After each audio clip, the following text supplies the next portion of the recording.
The killing of Osama bin Laden is a failure to me, because the negative retroaction of that will be enormous. The amount of hatred and people that will die as a result of that. So the killing of one man never destroys a value system. It destroys that person. But the value system goes on. Racism, bigotry, stupidity are part of the problem. Stupidity means lack of information regarding certain types of problems. When you read in a book that revenge is sweet, and if that takes as a system, it hurts people. Therefore, all that type of literature has to go. To the extent that we raise our children with artificial values, that will produce harm in the future. You think, well, they're only children. I don't think it's that necessary. Well, war, guns, possession of guns are partly nurtured by our culture. And guns give people a sense of power, a false sense of power. Real sense of power is delivery of information that's relevant to people. Well, of course, you don't sense it right away. You don't feel a glorious feeling doing that. But really, it's a long-term investment. And all short-term investments may appear to solve problems, but they only perpetuate problems into the future. A major problem with the world's people today is they believe that human values and behavior and decisions are made within a human being. Actually, this is not the case. That's a major cause of most of the world's problems. It is the environment they're reared in.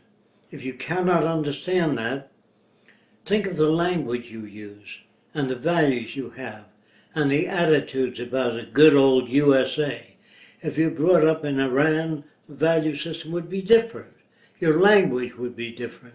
Therefore, it is not within the human being to know the difference between what you would call operant behavior or useful values. All your values are inculcated by environment, the books you read, the motion pictures you see, the role models you have. Therefore, human beings are not, I repeat this, are not responsible for their values. They are learned. And if you don't understand that, you should become more familiar with the effects of environment on human behavior. The very fact that they used to burn witches in Salem, Massachusetts, might mean that within that area, most people were brought up with such a value system. The notions of heaven and hell come from books and other people. Your language comes from your environment. Possibly the difference between a Roman and a Greek would be the environment they're reared in. If you don't understand that, you need a lot of education, a lot of information, and you'll have to seek it. We have to seek information that's relevant to people, not information that's based upon opinion, folkways, hand-down values, or feelings of good and bad. All those feelings of good, bad, right, wrong are all learned. Everything is learned. If you still don't understand that, look back at the words you use, and you'll find that they're words that you've picked up from your environment. An Englishman speaks with an English accent not because he's English, because he's been exposed to that environment and those sounds of words. An Australian speaks like an Australian because he's brought up in an environment that utilizes that dialogue. A northerner, southerner speaks different than a northerner. And if you still don't understand that, that's the best I can do. We reflect our culture. Osama bin Laden is dead, but the value system that produced him is not. It's quite alive. And that goes for the Nazis, the Ku Klux Klan, the White Citizens Council. The value system is still alive. What is needed is not assassinations, not murder, not killing, no armies or navies to solve problems. What is really needed is a change in our values. I believe in the Bible you'll find a section where Jesus Christ mentions, "He who is without sin, let him cast the first stone." I don't know what the word sin means, but I do know this. Erroneous values can cause unbelievable suffering amongst people.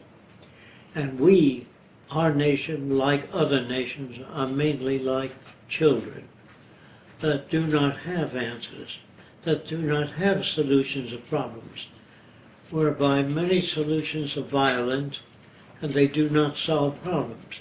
What is really needed is a change in values, not the election of this governor or that governor.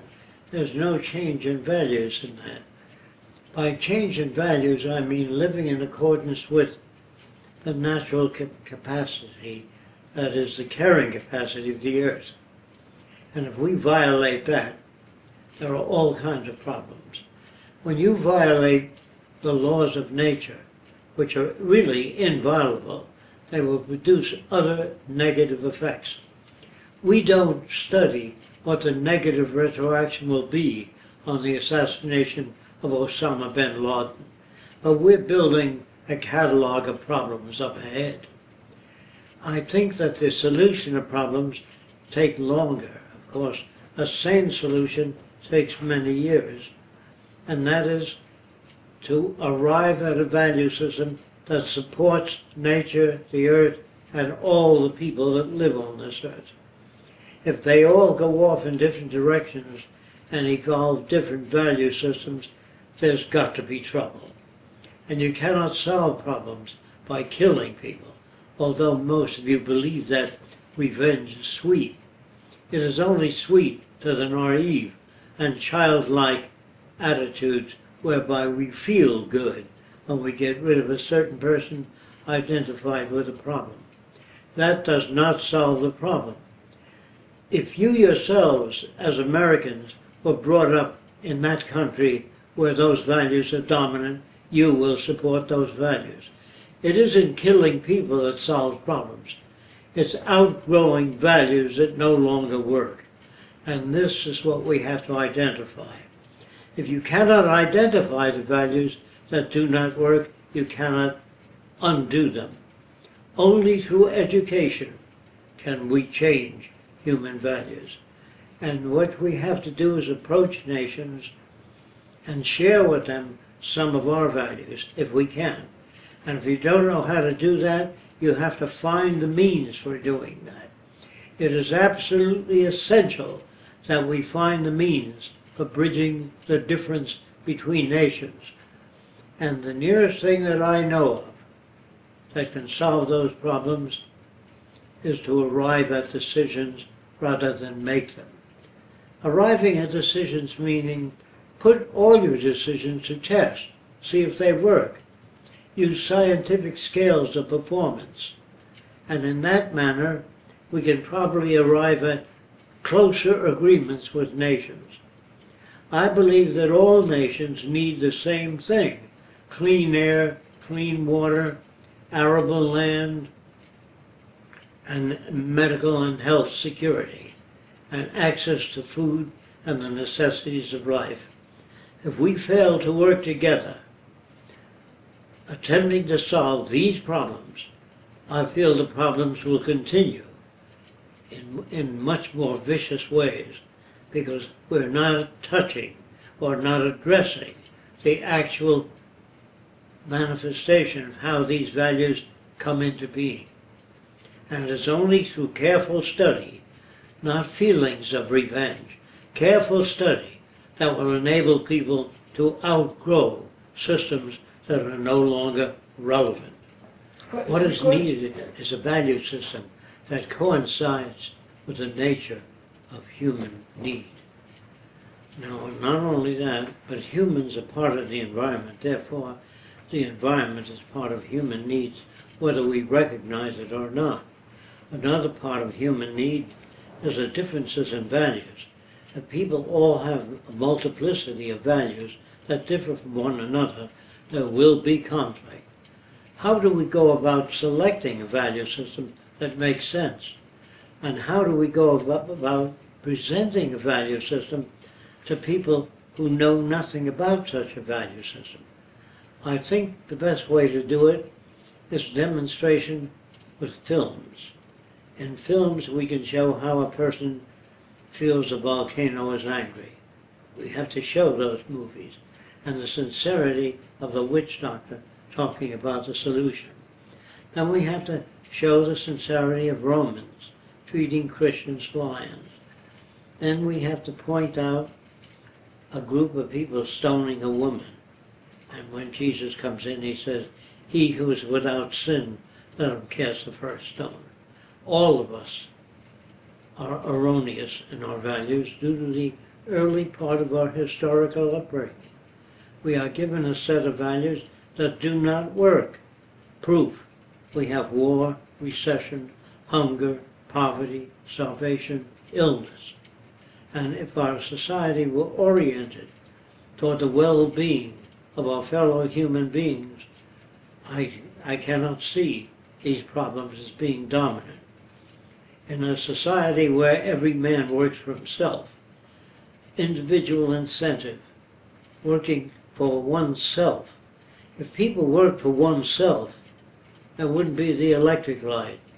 There wouldn't be engines that power vehicles. There wouldn't be electrification and reservoirs and water purification. These are processes that help all people. And processes that help single people is a very primitive value system carried into this century, which is really not necessary. However, it appears that humans do not seem to change or improve their value system until there's utter failure of that value system. People trained in the sciences tend to pause a little bit before they accept an idea, a little more than the average person. They try to evaluate it and they figured, well, the man is using a scientific method, he probably draws the correct conclusions. You know, when you have faith in somebody, believe in somebody, a scientist doesn't believe in anything. He either accepts, rejects, or holds in abeyance. That is, does not make a judgment until verifiable evidence is produced. So killing people is not the solution to any problem at all. War is a maximum expression of ignorance.